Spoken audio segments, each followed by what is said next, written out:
The roar of the crowd was deafening. Thousands of spectators filled the massive arena, their bodies a churning sea of blue and violet skin beneath the harsh artificial lights. The air smelled of metal and sweat, thick with anticipation. Sand crunched beneath Damien Holt's bare feet as guards dragged him into the center of the arena. His wrists bore the raw marks of restraints only recently removed, and his torso was a canvas of half-healed wounds, reminders of the preliminary training he'd endured since his capture. Damien squinted against the glare of spotlights. The noise reached a fever pitch as a figure emerged from the opposite gate. Even at this distance, there was no mistaking her. Rada, the undefeated champion of the Calvary Arena, stalked toward the center circle. Her cobalt blue skin gleamed under the arena lights, accentuating the elaborate armor that hugged her athletic frame. Silver plates, inlaid with glowing crystals, protected her vital areas, while leaving her limbs free for maximum mobility. Her face was partially obscured by a ceremonial half-mask, but her eyes, golden irises with vertical pupils, remained fixed on Damien with predatory intensity. The crowd's frenzy reached new heights. Some spectators threw glittering objects into the arena, while others pounded rhythmically on the barriers. High above, in a hovering observation platform edged with pulsing lights, sat the 12 members of the High Council, the ruling elite who maintained Calvary's brutal traditions. Another human sacrifice? Rada's voice carried effortlessly across the arena, amplified by some unseen technology. She circled Damien slowly, assessing him like a predator. They keep sending me these soft creatures, expecting entertainment. Damien remained silent, his eyes tracking her movements. He'd seen the recordings of her previous matches during his imprisonment, how she toyed with opponents before striking with lethal precision. Rada stopped directly in front of him, close enough that he could see the intricate patterns etched into her armor. She raised her signature weapon, a crystalline spear that hummed with energy, and pointed it at his chest. "You won't last a minute against me, human," she proclaimed. The crowd erupted at her trademark challenge. "Your kind always breaks so easily." A gong reverberated through the arena. Rada lunged forward with frightening speed, her spear aimed at Damien's throat. To the crowd's shock and Rada's visible surprise, Damien sidestepped with precise timing. His hand shot up, palm striking the shaft of her weapon and deflecting it away from his body.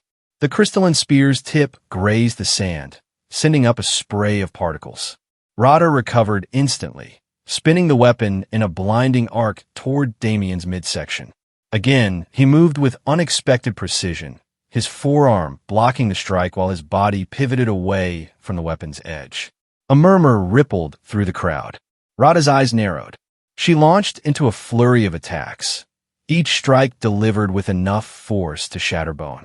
Damien blocked or evaded each one, his movements economical and practiced.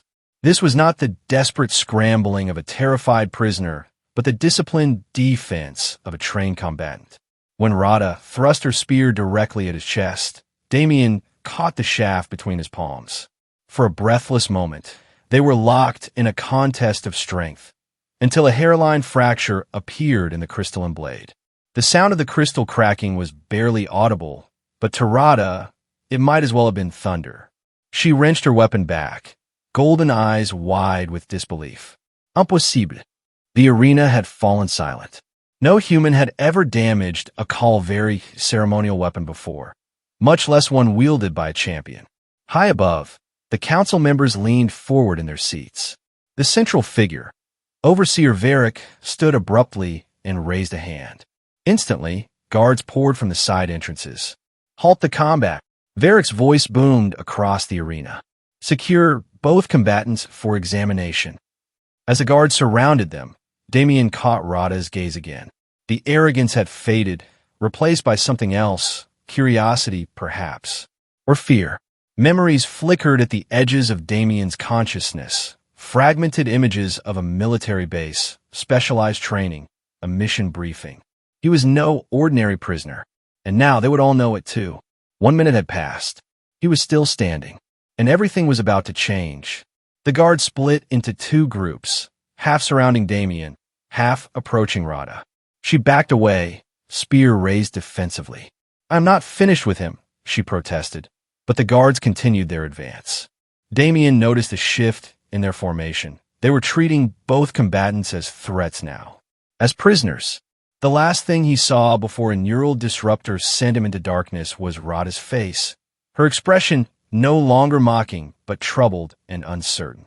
Her arrogance had cost her something precious today, though neither of them yet understood just how much. The darkness of the holding cell was nearly complete, broken only by faint blue light seeping through ventilation slits. Damien sat with his back against the cold wall, taking inventory of his situation. The guards had been thorough this time, restraining him with energy cuffs that bit into his wrists whenever he moved too quickly. His head still pounded from the neural disruptor they'd used to subdue him. Through the thick walls, he could hear faint sounds of interrogation from nearby cells. One voice in particular carried, Rada's, raised in indignation. "I am a champion of the second tier. You have no right to question my abilities or detain me like a common slave." A deeper voice responded, too low for Damien to make out the words, but the threatening tone was unmistakable. Damien closed his eyes, trying to piece together the fragmented memories that had been surfacing since his capture. Images flashed behind his eyelids. A sleek spacecraft entering orbit around this planet. A briefing about the Calvary civilization and their warrior culture. His mission to assess their military capabilities and technological advancement. Then, an ambush, his capture, the drugs they'd used to suppress his enhanced neural implants and genetic modifications. He was no ordinary soldier, but a specially engineered operative of Earth's United Defense Initiative. The memory suppressants were wearing off, likely accelerated by the adrenaline of combat. A panel in the cell wall slid open suddenly, flooding the space with harsh light. The silhouette of Overseer Varric filled the doorway, flanked by medical technicians in white coverings. "The human specimen appears conscious," one technician noted, scanning Damien with a handheld device. "Readings indicate normal vital signs, but cellular structure shows anomalies consistent with advanced bioengineering." Varric stepped closer, towering over Damien.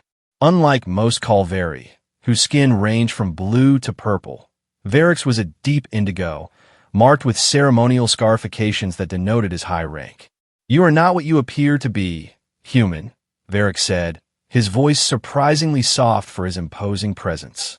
"Our scans show modifications to your muscle density, neural pathways, and reaction time. You were sent here for a purpose." Damien remained silent, maintaining a passive expression while calculating escape possibilities. The room contained 3 potential weapons, and he'd identified a structural weakness in the energy cuffs during transport. "Your silence changes nothing," Varric continued. "We will extract what we need through more invasive methods." The Combat Council is particularly interested in how these modifications might be adapted to our own warriors. A technician prepared a neural probe, a slender device ending in a glowing tip. Damien tensed imperceptibly, preparing to move the moment an opportunity presented itself. From somewhere deeper in the detention complex, an explosion rattled the walls. Alarms blared immediately, and emergency lights bathed the cell in pulsing crimson. Varric's communicator chimed with urgent reports.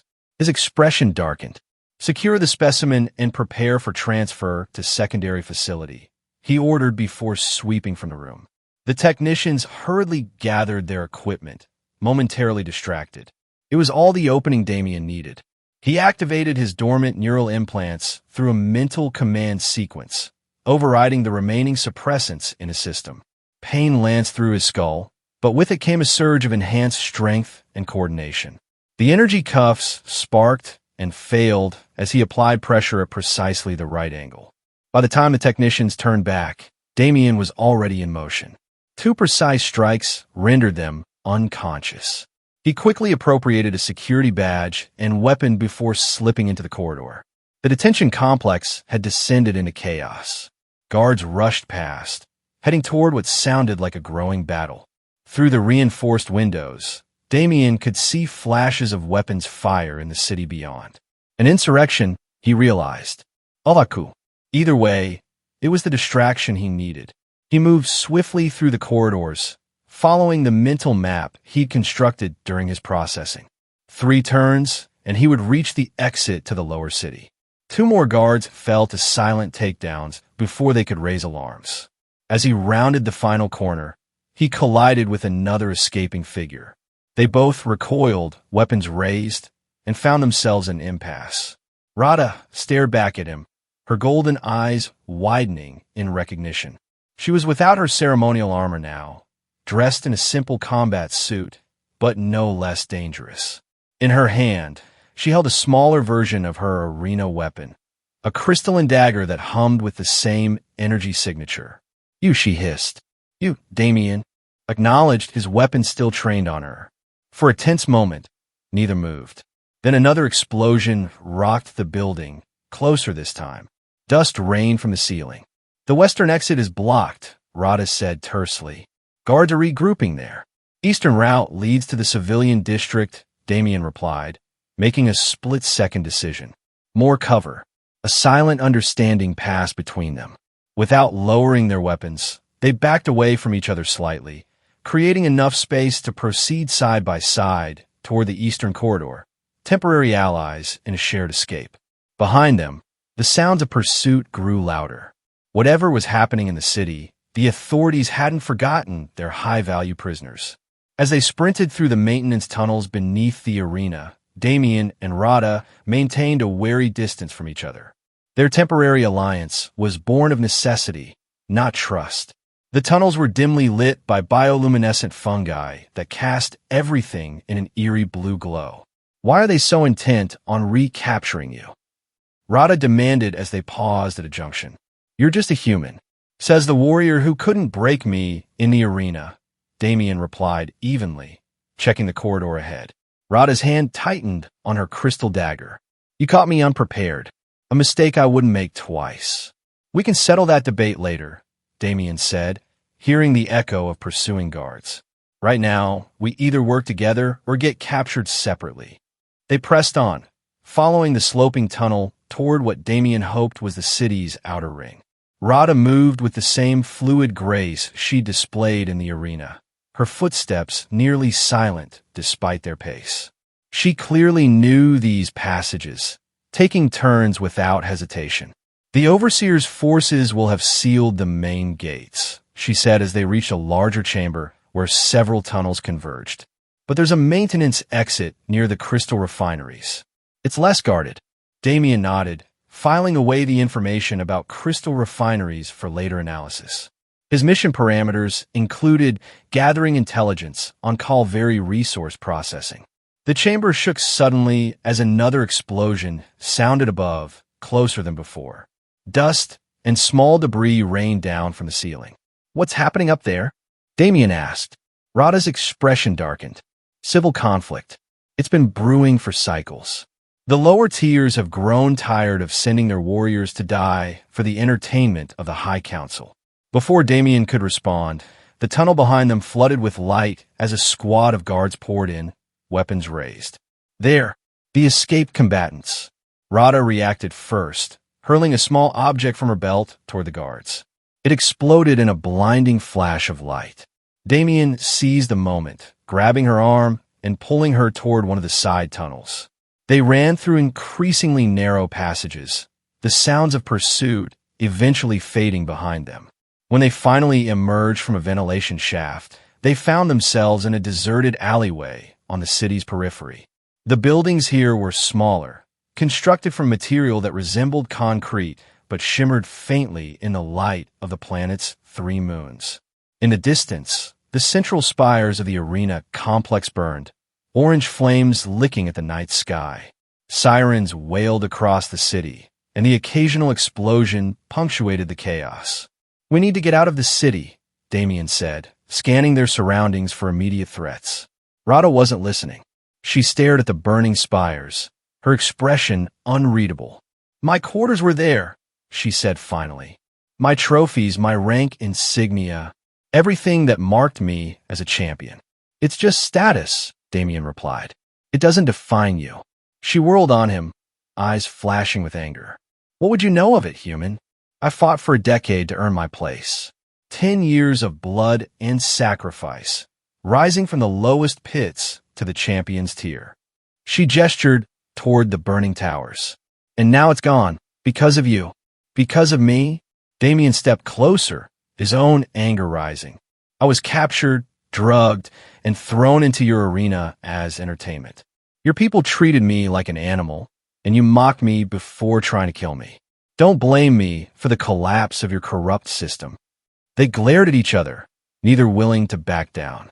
The tension might have erupted into violence if not for the sudden appearance of a patrol craft overhead, its searchlights sweeping the streets methodically. Both warriors pressed themselves against the wall of the alley, momentarily united again by the immediate threat. When the craft moved on, Radha spoke again, her voice lower but no less intense. I need to reclaim my honor. Without it, I am nothing. Your honor or your status? Damien challenged. Because for what I've seen, your society confuses the two. A muscle worked in Radha's jaw. But before she could respond, her attention snapped to something over Damien's shoulder. He turned to see a small group of figures approaching from the shadows. Civilians, based on their clothing, all with the distinctive blue skin of the Calvary, but lacking the ornate markings of the warrior class. Champion Radha, one of them said, a female with lighter blue skin. We thought you were still in the arena district. Who are you? Radha demanded. Resistance, the woman replied simply. And we need to move. The overseer has declared martial law and ordered the execution of all arena combatants, including champions who might sympathize with the lower tiers. Damien and Radha exchanged a look. Whatever personal animosity existed between them, they now shared a common enemy. We have a safe house, the resistance fighter continued. But we must hurry. The security forces are expanding their search perimeter. As they followed their unexpected allies deeper into the maze of the lower city, Damien studied Radha's profile. The arrogant champion from the arena was gone, replaced by a warrior calculating her next move in a game where all the rules had suddenly changed. She caught him watching and narrowed her eyes. This changes nothing between us, human. Agreed, Damien replied evenly. But for now, we're both fugitives. As they ducked into a hidden passage beneath what appeared to be an abandoned factory, Damien couldn't help but reflect on the irony. The woman who'd claimed he wouldn't last a minute against her was now running alongside him, both of them hunted by the very system that had pitted them against each other. Her arrogance had cost her everything. But perhaps, in losing it all, she might find something more valuable than the hollow acclaim of the arena. Dawn broke over the crystal fields beyond the city's edge, transforming the landscape into a sea of refracting light. Damien and Radha had been moving through the night, following their resistance guides through a series of underground passages and abandoned structures until they reached this outpost on the periphery. The safe house was a repurposed mining facility, its exterior weathered and unremarkable, but its interior a warren of reinforced chambers and surveillance equipment. Several dozen Calvary rebels moved purposefully through the space, many bearing the subtle markers of former arena combatants or lower-tier workers. Radha stood apart from the others, her posture rigid as she stared out through a narrow window at the crystal fields. She had spoken little since their escape from the city, responding to direct questions with terse answers while maintaining a careful distance from both Damien and their rescuers. Your companion seems uncomfortable with her new allies, observed Nira, the resistance fighter who had found them in the alley. She handed Damien a container of purified water. We're not companions, Damien corrected, accepting the water. Just temporary allies of convenience. Nira's vertical pupils contracted slightly, the Calvary equivalent of a raised eyebrow. Yet you both survived the arena and escaped together. Circumstance, Damien said, though he knew it wasn't entirely true. Despite their mutual distrust, he and Radha had demonstrated an uncanny ability to anticipate each other's movements during their escape. It was the same dynamic he'd experienced with elite squad members during his special operations training, a wordless communication that couldn't be taught. The overseer has placed bounties on both your heads, Nira continued, activating a holographic display that showed their faces alongside reward amounts. You, human, are wanted alive for scientific examination. The champion is to be captured for public execution as a traitor to the high tiers. Damien noted that his bounty was substantially higher than Rada's, confirmation that Varric recognized the value of his enhanced abilities. "We need to leave this planet," he said, more to himself than to Nira. "The spaceport is under heavy guard," she replied. "But we have contacts among the crystal miners. There's a private landing pad used by off-world traders in the northern fields." She hesitated. "It's dangerous territory. The crystal formations create electromagnetic disturbances, and there are predators adapted to the environment." "How far?" 2 days' journey on foot. "We can provide supplies and guides for part of the way, but our resources are stretched thin with the uprising." Damien nodded his thanks. As Nira moved away to confer with other resistance members, he approached Rada by the window. "We have a potential way off planet," he said without preamble. She didn't turn to face him. "I heard. Are you coming?" Now she did look at him, her golden eyes searching his face. "Why would you want me to accompany you? I tried to kill you less than a day ago, and I humiliated you in front of your entire society," Damien countered. "Consider us even." A muscle twitched in her jaw. "Nothing about this is even human. I lost everything, my rank, my home, my honor. You've merely escaped captivity. You still have your life," Damien pointed out, "and your freedom, if you choose to take it." Freedom? She almost spat the word. To be what? A disgraced exile? A fugitive? To be whatever you decide, not what your society dictated you should be. Damien stepped closer, noting how she tensed but didn't retreat. "I've seen how your people treat their champions, worshipped until they fail, then discarded. Is that the system you're so eager to return to?" Rada's hand moved to where her ceremonial dagger would normally be holstered, but the resistance fighters had confiscated all weapons upon their arrival. Her fingers curled into a fist instead. "You know nothing of our ways, human." "I know enough," Damien replied evenly. "I know your overseer was planning to study and dissect me to enhance your warriors. I know your arenas are filled with slaves and prisoners forced to fight for entertainment. And I know that right now, there are people rising up against that system." Rada turned away again, but not before Damien caught a flicker of uncertainty in her expression. He decided to push further. "The resistance needs information about the High Council's defenses. You were a champion. You had access to areas I couldn't infiltrate. Help them, and they'll help us get off planet." "Us." She repeated the word as if testing it. "You assume much, human." "Damien," he corrected. "My name is Damien Holt. And yes, I'm assuming you're intelligent enough to recognize when a system is broken beyond repair." He left her by the window, giving her space to consider her options. By midday, they would need to depart if they hoped to cross the crystal fields before nightfall. Whether Rada would join him or strike out on her own remained to be seen. But as he prepared their supplies, he caught her speaking quietly with Nira, her gestures indicating tactical information about the arena's defensive systems. It seemed the former champion was making her choice. The crystal fields stretched before them like a frozen ocean, jagged formations rising from the rocky ground in every direction. Each crystal caught the light differently, creating a disorienting kaleidoscope effect that made depth perception difficult.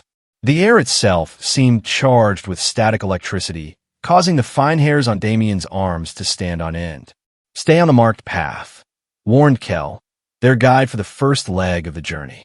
A former crystal miner with light blue skin weathered by years of exposure, he moved with the confidence of someone intimately familiar with the treacherous terrain. The larger formations create gravitation distortions. Step too close, and you'll be pulled in and sliced to ribbons.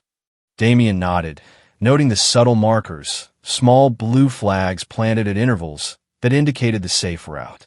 Beside him, Rada walked in silence, her eyes constantly scanning their surroundings. She had accepted a basic survival pack and a standard-issue energy pistol from the Resistance, but otherwise maintained her distance from the group.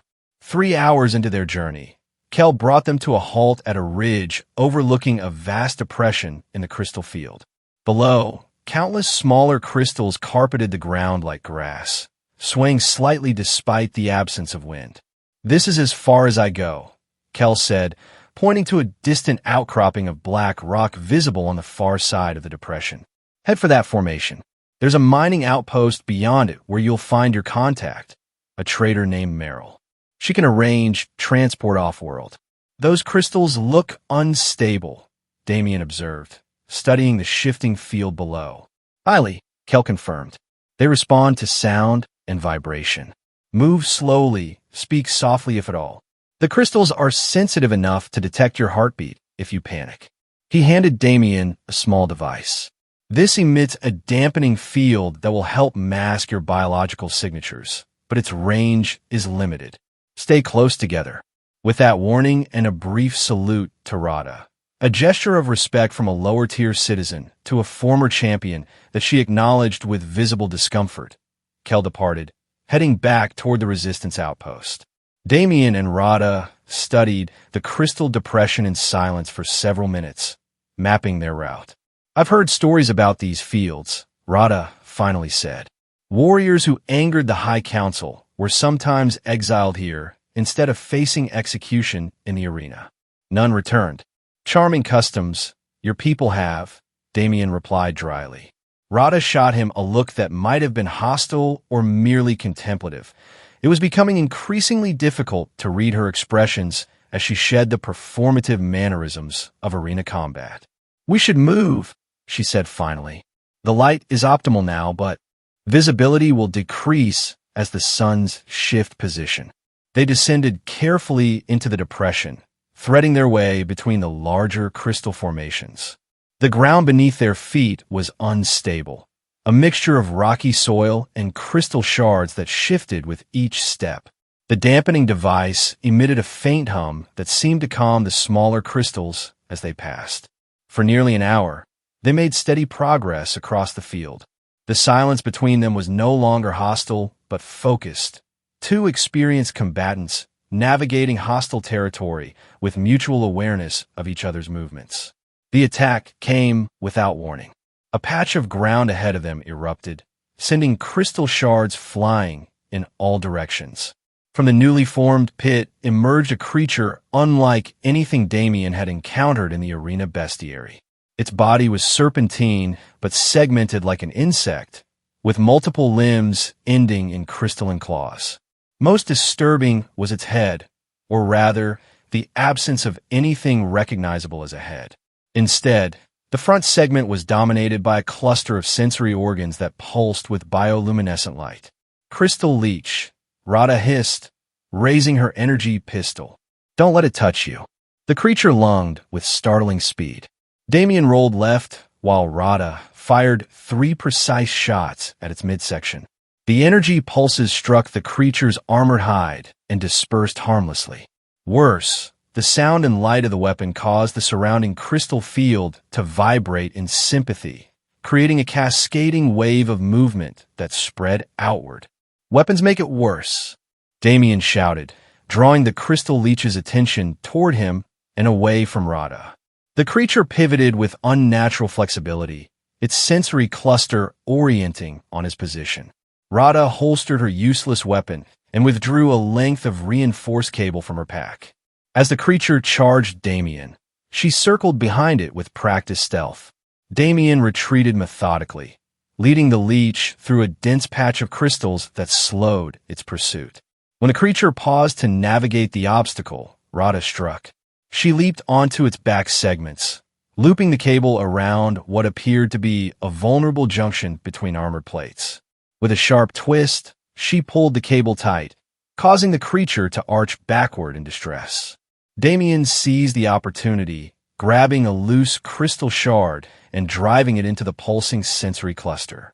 The leech convulsed violently, nearly throwing Rada from its back.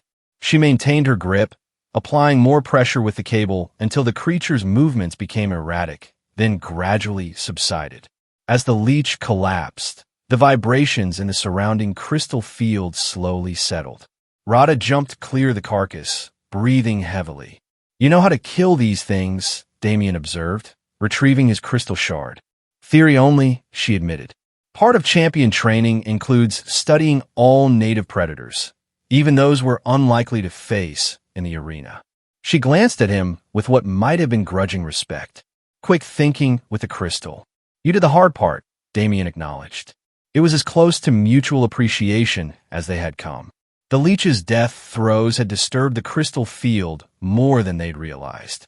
All around them, the smaller formations were vibrating with increasing intensity, and a faint chiming sound filled the air, like thousands of tiny bells being struck simultaneously. We need to move, Rada said urgently. That sound will attract more predators. They abandoned caution for speed, navigating the remaining field at a half-run. By the time they reached the black rock outcropping Kel had identified, both were breathing hard and covered in fine crystal dust that clung to their skin and clothing. From their elevated position, they could see the mining outpost, a collection of prefabricated structures huddled against the rocky terrain beyond the crystal fields. A small landing pad was visible on the outpost perimeter, currently empty of spacecraft. We made it, Damien said, feeling a measure of relief despite knowing they were still far from true safety. Yes, Rada agreed, her eyes fixed on the outpost. But we're not alone. Following her gaze, Damien saw what she had already noticed. The distinctive markings of an overseer security vessel parked near the main structure of the outpost. Somehow, Varric's forces had anticipated their route. They're waiting for us, he said grimly. Rada's expression hardened. Then they won't have to wait long. As night fell over the crystal fields, Damien and Rada observed the mining outpost from their concealed position among the black rocks. They had counted 6 security personnel moving between the structures, a small force, but potentially backed by more inside the buildings. Varric wouldn't have sent them without specific orders, Rada said quietly. They're here for us, or for your contact, Damien suggested. This Merrill person must have connections to get people off-planet illegally. The Overseer might have been monitoring her already. Rada considered this. Possible. The timing seems convenient, though.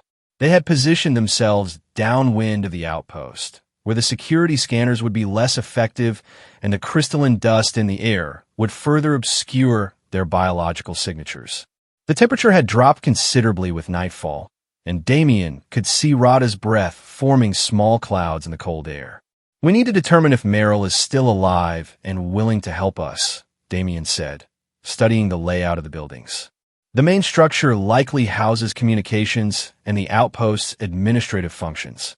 The security team will have established a perimeter, Rada pointed out. Standard protocol would place motion sensors at 20-meter intervals, with overlapping fields of detection.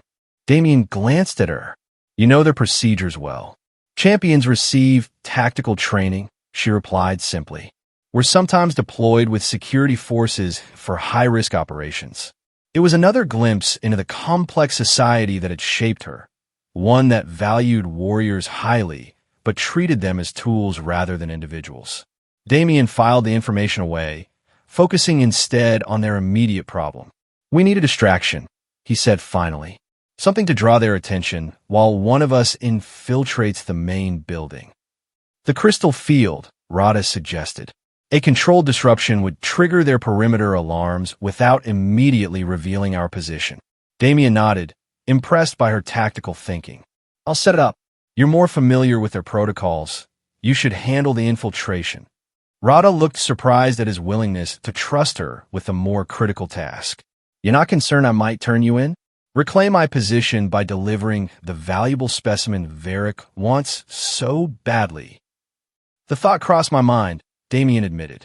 But you've had multiple opportunities to betray me already. Besides, I don't think you want to return to being someone's champion. She studied him for a long moment, her golden eyes unreadable in the dim light. Perhaps you understand more than I credited, she said finally. They separated after establishing a basic plan and rendezvous point. Damien circled back toward the crystal field with several small devices he'd modified from their survival gear. Simple resonators that would create localized vibrations in the crystal structures. As he placed the final device, A movement in his peripheral vision caused him to freeze. At first, he thought another crystal leech had detected him, but the silhouette was unmistakably humanoid. Someone was approaching from the direction of the outpost, moving with careful precision through the crystal formations. Damien pressed himself against a larger crystal, using its refractive properties to observe without being seen. The figure drew closer, and he recognized the distinctive armor of Varric's elite guard. The security team had sent a scout to patrol the field's edge, either as routine precaution or because they detected something suspicious. The guard moved methodically, scanning with a handheld device that probably detected heat signatures or movement. Damien weighed his options. Engaging would alert the outpost, but allowing the guard to continue would almost certainly lead to the discovery of his resonators. Decision made, he circled behind a cluster of smaller crystals, using their disruptive effect on technology to approach undetected. When the guard passed his position, Damien struck a quick, precise blow to the base of the skull that rendered the Calvary unconscious before he could trigger an alarm. Damien quickly secured the unconscious guard and appropriated his communication device. The timer on his resonators was already counting down. He needed to move quickly to maintain the schedule he'd established with Rada. By the time he'd retreated to a safe distance, the first resonator activated. The effect was subtle at first, a localized vibration that caused nearby crystals to emit a low hum. But as the vibration spread and the other devices joined in sequence, the crystal field came alive with sound and movement. Light refracted through the vibrating structures, creating a spectacular display that would be visible from the outpost. Right on cue, alarms sounded. Damien watched through enhanced vision as 4 of the 6 guards rushed toward the disturbance, weapons ready.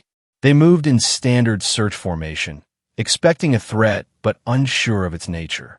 With the perimeter weakened, Rada would now have her opportunity. Damien could only hope she would use it as planned. Rada moved like a shadow along the outpost perimeter, her body low to the ground and her movements precise. The distraction in the crystal field had worked perfectly, drawing most of the security detail away from their posts and creating enough chaos to mask her approach. She had spent her life training for combat in the arena's harsh spotlight, but the skills of stealth had been equally emphasized in her champion training. Unlike arena combat, which was all about spectacle and domination, this required patience and precision. The remaining guards were stationed at the main entrance and what appeared to be a communications array. Rada skirted both positions, identifying a maintenance access at the building's rear. The panel was secured with a standard biometric lock, designed for Calvary physiology. Rada pressed her palm against the scanner, hoping her champion clearance hadn't yet been revoked in the system. For a tense moment, nothing happened. Then the panel slid open with a soft hiss. Inside, the outpost was dimly lit and surprisingly warm after the frigid night air. Rada moved silently through service corridors, following the layout typical of Calvary mining operations. If Meryl was still alive, she would most likely be held in the administrative section for questioning. Voices echoed from an adjacent hallway. Rada pressed herself into a recessed doorway, becoming nearly invisible in the shadows. "The Overseer wants them alive," a male voice said. "Especially the human." "What about the traitor?" asked a second voice. "Extract what information you can, then dispose of her. She's been smuggling dissidents off-planet for months. Example must be made." Rada waited until the footsteps faded before continuing her advance. The administrative section lay just ahead, its entrance guarded by a single security officer. She considered her options. A direct confrontation would alert the entire outpost, but there was no clear way to bypass him. Drawing on her training, she deliberately knocked against a wall panel, creating a subtle noise. When the guard turned to investigate, she circled behind him and applied precise pressure to nerve points at the base of his skull, a technique used to subdue opponents in the arena without permanent damage. The guard collapsed silently. The administrative office beyond contained several workstations and a secure holding cell. Inside the transparent enclosure sat a very female with teal-colored skin marked with Traitor Guild tattoos. Meryl, presumably. She appeared battered but alert, her eyes widening when she saw Rada. "Champion?" she whispered as Rada deactivated the cell barrier. "Former champion," Rada corrected, helping the traitor to her feet. "Can you still arrange transport?" Meryl nodded cautiously. "My ship is hidden in a ravine 2 kilometers north." Security impounded the decoy vessel they found at the landing pad. She studied Rada's face. "The rumors are true. Then, you defected?" "I've chosen survival," Rada replied tersely. "The Overseer wants me executed. Does your offer of passage still stand?" "For the right price," Meryl said, her traitor instincts reasserting themselves despite her predicament. "I have information that will be valuable to your resistance contacts," Rada countered. "High Council security protocols, arena defensive systems, identification codes for military vessels." Meryl's expression shifted from caution to interest. "That would certainly cover your fare. What about your human companion? The guards mentioned you weren't traveling alone." "He has his own value to offer," Rada said. "Can your ship accommodate 2 passengers?" "If they don't mind close quarters," Meryl confirmed. "But first we need to disable the outpost communication array. Once they discover I'm missing, they'll alert every security vessel in the sector." Rada nodded. "Show me where." As they made their way toward the communication center, Rada felt a strange sense of liberation. Every step took her further from the rigid constraints of arena combat and the suffocating honor code that had defined her existence. The feeling was unfamiliar, equal parts exhilarating and terrifying. For the first time since she'd faced Damien in the arena, Rada wondered if her defeat had actually set her free. Damien watched the disturbance in the crystal field gradually subside as his resonators exhausted their power sources. The security team was still investigating, their searchlights sweeping methodically across the glittering terrain. He had positioned himself near the rendezvous point, a storage shed on the outpost's eastern perimeter, and was beginning to worry about Rada's prolonged absence. Had she betrayed him, after all? Or perhaps been captured? He calculated how long he could wait before needing to attempt infiltration himself. Movement at the outpost's rear drew his attention. 3 figures emerged from a service exit, moving quickly toward the perimeter fence. Even at this distance, he recognized Rada's distinctive gait. She was accompanied by 2 others, one presumably Meryl, though the third figure was unexpected. They were heading in the wrong direction, away from the rendezvous point. Damien hesitated only briefly before following, maintaining a safe distance while trying to determine their intentions. When they reached the perimeter fence, Rada and one of the figures began working on what appeared to be a security interface, while the third stood watch. Moments later, a section of the fence deactivated. All 3 slipped through before the system reset itself. Damien approached the same section of fence, studying the control mechanism. It was now locked down, but he identified a manual override that would temporarily disrupt the field again, though it would almost certainly trigger an alarm. Before he could decide, a voice came from behind him. "The traitor has a ship hidden north of here." Damien turned to find Rada standing alone, barely visible in the shadows. "She must have doubled back after crossing the perimeter. I thought you might have decided to leave without me," he admitted. "I considered it," she replied with characteristic honesty. "Meryl is leading her assistant to prepare the ship. I told her I would bring you directly there." She gestured toward the fence.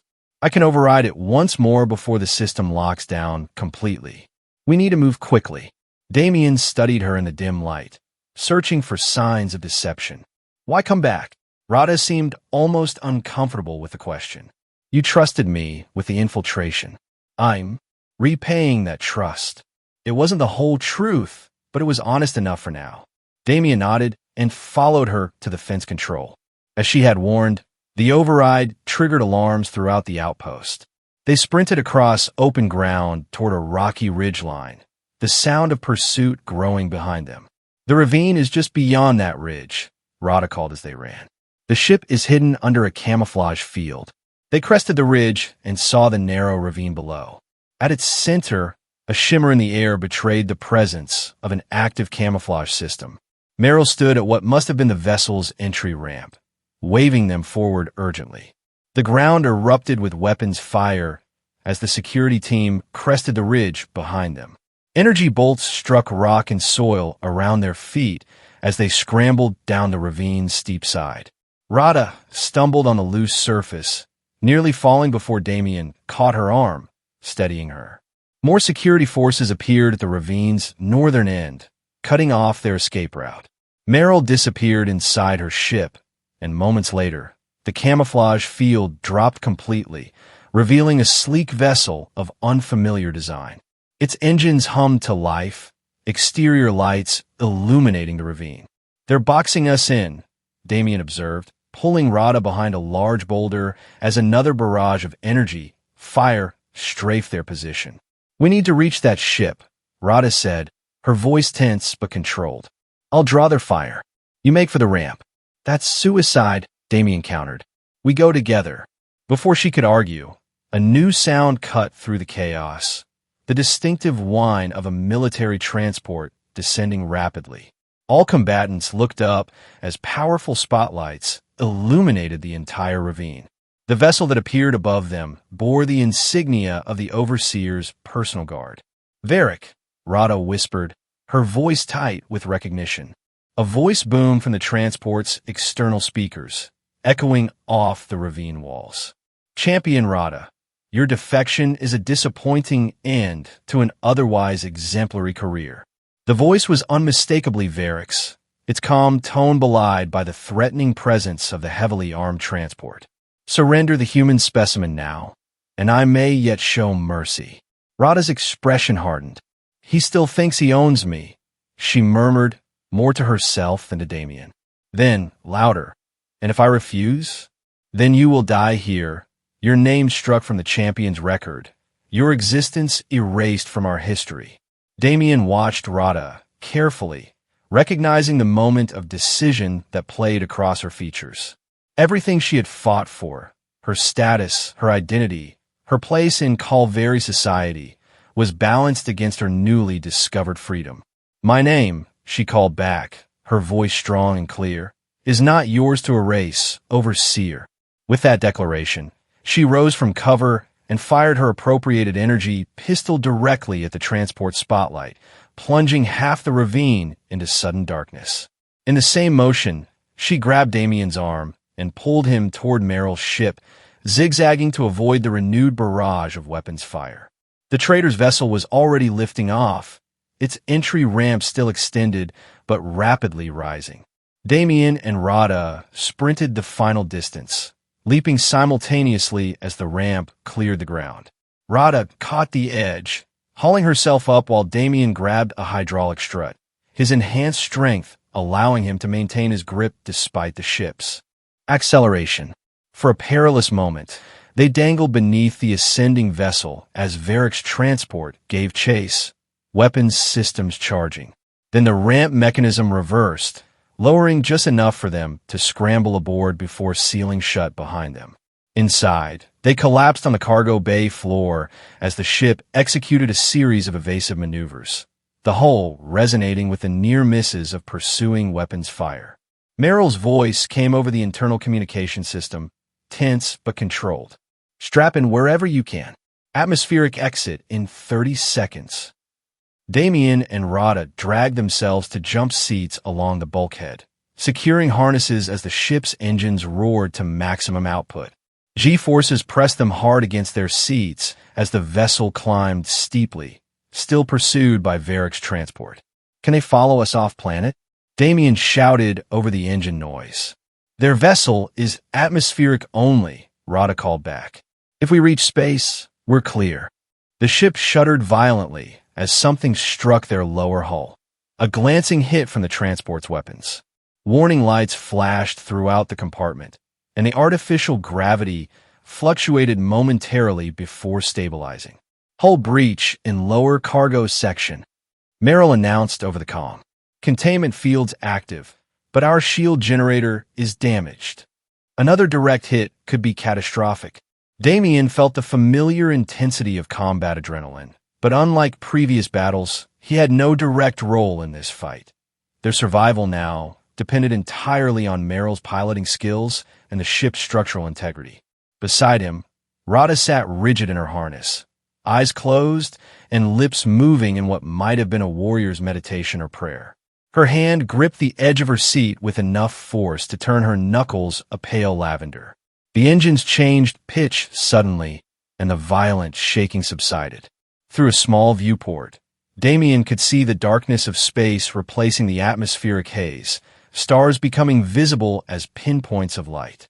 "We've cleared the atmosphere," Meryl reported, her voice noticeably relieved. "Varric's transport has broken pursuit, preparing for jump to hyperspace as soon as we're clear of the gravity well." The immediate danger past, Damien turned to Rada. "You chose freedom," he said simply. She opened her eyes, meeting his gaze directly. "I chose to not be defined by their judgment," she corrected, "or by your victory over me in the arena." "Fair enough," Damien acknowledged. "What now?" Before she could answer, Meryl entered the compartment, her teal skin glistening with perspiration from the stressful escape. "We've sustained damage," she reported. "The hyperdrive is functional, but our destination options are limited. There's a trading outpost in the Caliph system, 3 days at our current capacity. It's neutral territory beyond Calvary jurisdiction." "Caliph will do," Rada confirmed. "What do we owe you for passage?" "The information you promised will suffice," Meryl said, her trader's pragmatism reasserting itself. "Plus compensation for the damage to my vessel. I can provide technical assistance with repairs," Damien offered. "My enhancement package includes engineering protocols." Meryl studied him with open curiosity.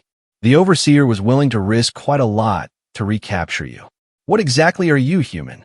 "A soldier," Damien replied simply. "With some modifications. More than some, I'd wager." Meryl glanced between him and Rada. "Get some rest. I'll need that repair assistance once we're safely in hyperspace." She returned to the cockpit, leaving them alone again. Rada unstrapped from her harness and moved to the viewport, staring out at the stars and the rapidly diminishing orb of the Calvary homeworld. "I never thought I would leave," she said quietly. "My whole life was the arena, the combat, the recognition." She turned to face Damien. "What is it like on your world?" The question caught him off guard. It was the first time she had expressed any interest in his origins beyond their tactical relevance. "Different," he said finally. "Imperfect in its own ways. But we don't throw people into arenas for entertainment. Instead, you modify them and send them to other worlds," she observed without rancor. "True," Damien acknowledged. "Every civilization has its contradictions." A slight tremor passed through the ship as the hyperdrive engaged. The stars outside the viewport stretched into streaks of light before disappearing completely, replaced by the swirling patterns of hyperspace. 3 days to Caliph, Rada noted. "Plenty of time to plan our next move." She hesitated before adding, "and perhaps to learn more about each other's worlds." It was a small gesture, but Damien recognized its significance. An acknowledgement that their forced alliance had evolved into something with potential beyond mere survival. Whether that potential led to lasting cooperation or eventual parting of ways remained to be seen, but the acknowledgement itself was a victory of sorts. "I'd like that," he replied sincerely. Alone in the cargo bay of a damaged smuggler's vessel, fleeing a planet that had imprisoned them both, Damien and Rada had found something neither had expected, a fragile but genuine connection forged in the crucible of shared adversity. The former champion who had mockingly claimed he wouldn't last a minute against her was now his ally in an uncertain future. Her arrogance had indeed cost her everything she once valued, but in that loss, she had gained something potentially more valuable, the freedom to define herself on her own terms. As for Damien, his mission parameters had been irrevocably altered. Whatever intelligence he might have gathered about Calvary military capabilities seemed insignificant compared to the unexpected ally he had found. Whatever came next, they would face it not as adversaries, but as reluctant partners bound by shared experience that had transformed them both. The ship hummed steadily around them as it carried them deeper into the unknown. 3 days aboard Meryl's vessel passed more quickly than anticipated. The damage sustained during their escape required extensive repairs, giving Damien ample opportunity to demonstrate his technical skills. Rada, meanwhile, fulfilled her promise to Meryl, providing detailed information about Calvary security systems and military protocols. In the quiet moments between repairs and debriefings, they began to bridge the vast cultural gulf between them. Damien explained Earth's complex geopolitical structure, its diverse ecosystems, and the United Defense Initiative that had created soldiers like him. Rada described the rigid caste system of Calvary society, the religious significance of arena combat, and the rare beauty of the crystal forests during seasonal migrations of luminescent avian species. Our cultures aren't as different as you might think, Rada observed during their final meal before reaching Caliph.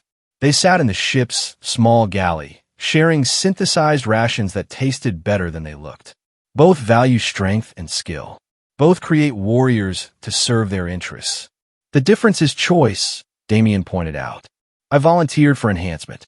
Arena combatants don't have that option. Rada tilted her head thoughtfully.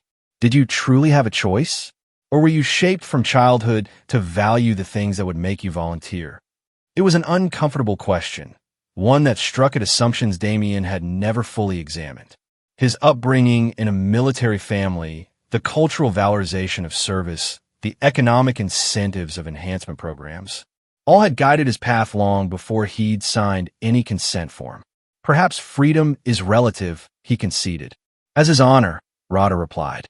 She had stopped wearing her hair in the tight, functional style of a champion, allowing it to fall loosely around her shoulders, a small but significant rejection of her former identity.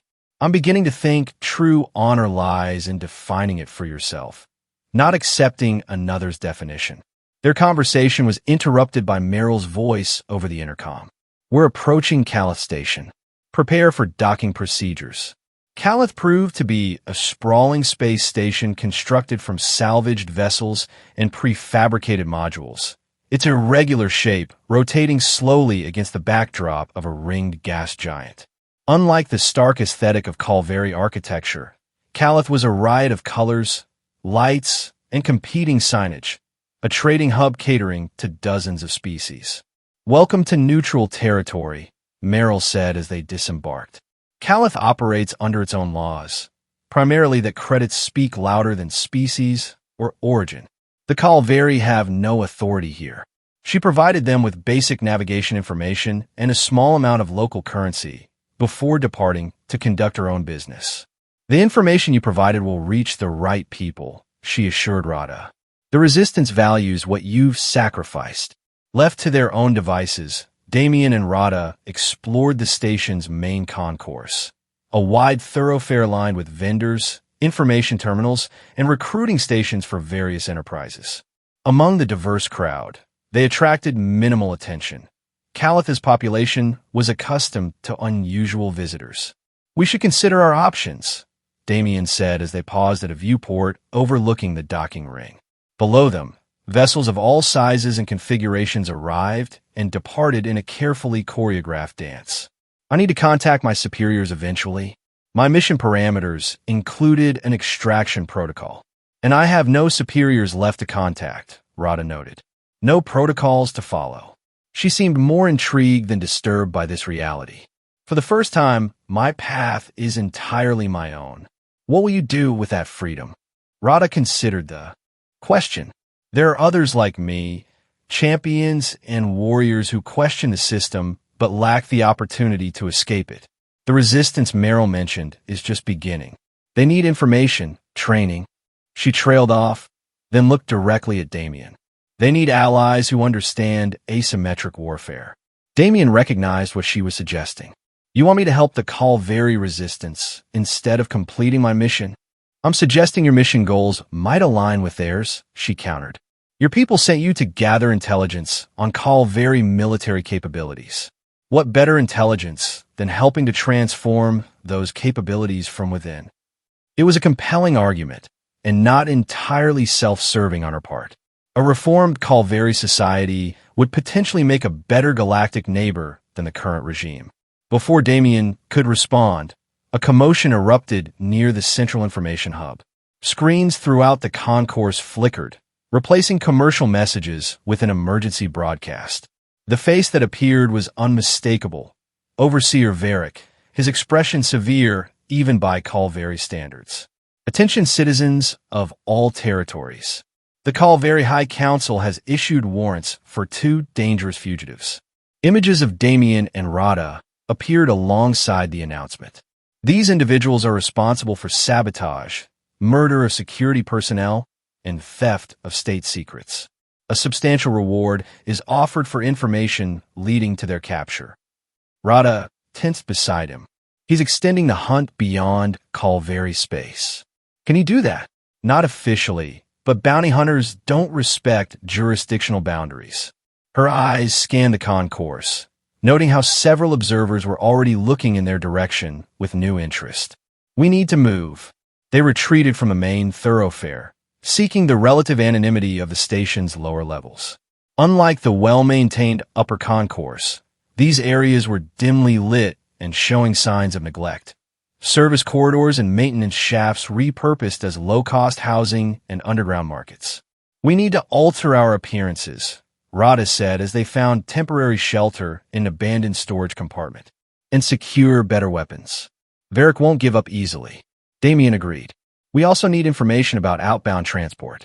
Caliph is too exposed now.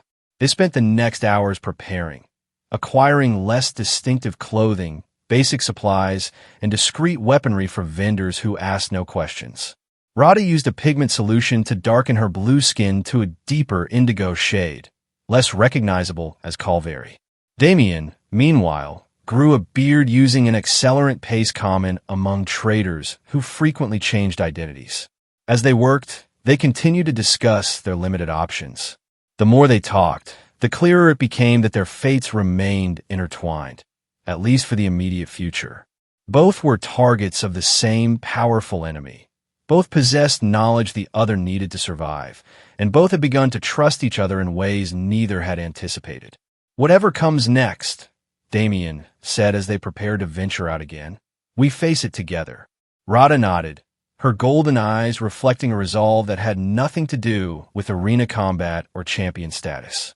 Together, she agreed, not as master and slave, not as champion and challenger, but as equals. It was a profound transformation from their first encounter, from her mocking claim that he wouldn't last a minute against her to a partnership based on mutual respect. Her arrogance had indeed cost her everything she once valued, but what she had gained in its place was proving far more valuable. Genuine alliance, newfound purpose, and the freedom to write her own story. As they left their temporary shelter and moved purposefully through Cala Station's shadowed corridors, they were no longer fugitives merely running from a shared enemy. They had become something more, pioneers of a new understanding between their peoples, harbingers of change for a society built on combat and domination, and perhaps, though neither would have admitted it yet, something approaching friends. The path ahead remained dangerous and uncertain. Varric's resources were vast, his reach extending far beyond Calvary space. But for the first time since their eyes had met across the arena's sand, Damien and Rada faced the future not with hostility or suspicion, but with the quiet confidence that comes from knowing you no longer stand alone. The arrogant champion and the human challenger had become something their respective worlds had never envisioned. Allies bound by choice rather than circumstance, their shared journey just beginning.